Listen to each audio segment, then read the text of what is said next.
皆様こんにちは。スイフトスポーツが納車されてもう2年経ちますが、毎日通勤で乗っていると先ほどお見せしたような傷がつきます。それを回避するには、またもやネット広告のおすすめでしつこいぐらい表示されて、ついに買っちゃいました。素材は本革で、手触りはスベスベな感じです。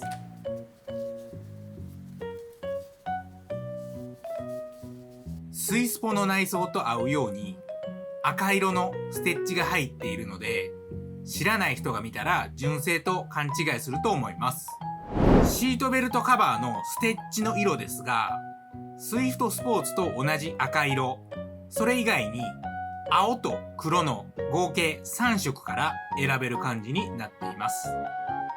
僕はスイフトスポーツの内装と合わせたかったので、今回は内装と同じ赤色を買いました。取り付け方は両面テープで貼り付けるか、付属の赤い糸で縫い付けるかの2択。結論から言うと、両面テープ貼り付けは正直浮くのでおすすめしないです。なので今回は糸で縫い付けるスタイルでいきます。ちなみに私今で32歳になりましたが、最後に裁縫したのが小学生の家庭科の授業でした。今回は裁縫で取り付けしましたが、意外といけました。僕でできたので多分誰でもできると思います。まずはこんな感じでカバーをかぶせていきます。この時に意外とカバーが取り付けにくかったので、ちょっと引っ張りながら入れ込んだりしてカバーを入れ込んでいきます。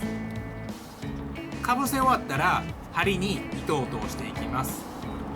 ただですね、針が付属してこないので、ダイソーとか100均で買いましょう。100円で売ってます。で、小学生以来久しぶりに見る謎の針通し機を使って針に糸を通します。通し終わったらあとは縫うだけ。説明書にも書いてあるのですが、クロスさせるように縫うと綺麗になるとのこと。8の字になるように2周縫ったら固く結んで終わりです。下側も同じように縫っていきます。20年ぶりぐらいに裁縫しましたが、まあ多少汚いですけど意外といけました。片方10分もあれば余裕で取り付けできると思います。まあまあ、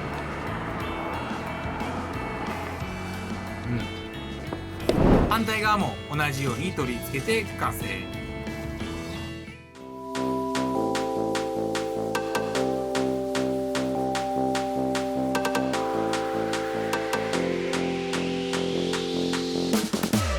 こんな感じで純正の赤色ともあって内装がさらにおしゃれになりました。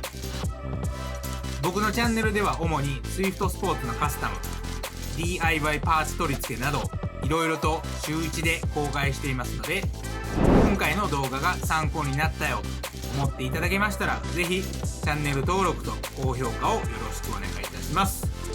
それではまた次の動画で。ありがとうございました。